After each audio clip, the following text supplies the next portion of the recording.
ദേശീയ ഗീതമായ വന്ദേ മാതരത്തിൻ്റെ 180-ാം വാർഷികാഘോഷങ്ങൾക്ക് 2025 നവംബർ 7-ന് ഡൽഹിയിലെ ഇന്ദിരാഗാന്ധി ഇൻഡോർ സ്റ്റേഡിയത്തിൽ പ്രധാനമന്ത്രി നരേന്ദ്രമോദി ഉദ്ഘാടനം ചെയ്തതോടെ തുടക്കം കുറിച്ചിരിക്കുകയാണ്.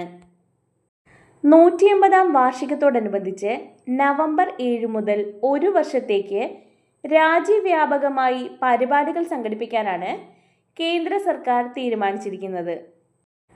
ഇതേ തുടർന്ന് 180 രൂപ നാണയവും സ്റ്റാമ്പും പുറത്തിറക്കി. വന്ദേ മാതരം രചിച്ചത് ബങ്കിം ചന്ദ്ര ചാറ്റർജിയാണ്. ബംഗാളി സാഹിത്യകാരനായ ബങ്കിം ചന്ദ്ര ചാറ്റർജിയുടെ വന്ദേ മാതരം എന്ന കാവ്യത്തിലെ ആദ്യ 2 ഖണ്ഡങ്ങളാണ് പിൽക്കാലത്ത് ഇന്ത്യയുടെ ദേശീയ ഗീതമായി അംഗീകരിക്കപ്പെട്ടത്.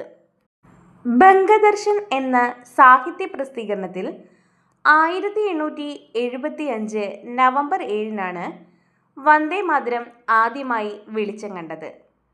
പിന്നീട് ബങ്കിം ചന്ദ്ര ചാറ്റർജിയുടെ ആനന്ദമഠം എന്ന നോവലിൽ ഇത് ഉൾപ്പെടുത്തുകയാണുണ്ടായത്.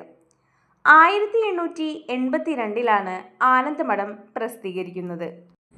18-ാം നൂറ്റാണ്ടിൻ്റെ ഒടുവിൽ നടന്ന സന്യാസി കലാപത്തിൻ്റെ അടിത്തറയായി സ്വീകരിച്ച ആനന്ദമഠത്തിലെ ഇതിവൃത്യം ബ്രിട്ടീഷ് ഭരണത്തിൻ്റെ പ്രാരംഭദിശയിൽ ഏതാനും വങ്ക യുവാക്കൾ സന്യാസം സ്വീകരിച്ച് ബംഗാളിലെ അഴിമതിക്കാരായ ഭരണാധികാരികൾക്കെതിരെ തിരിയുന്നതാണ്.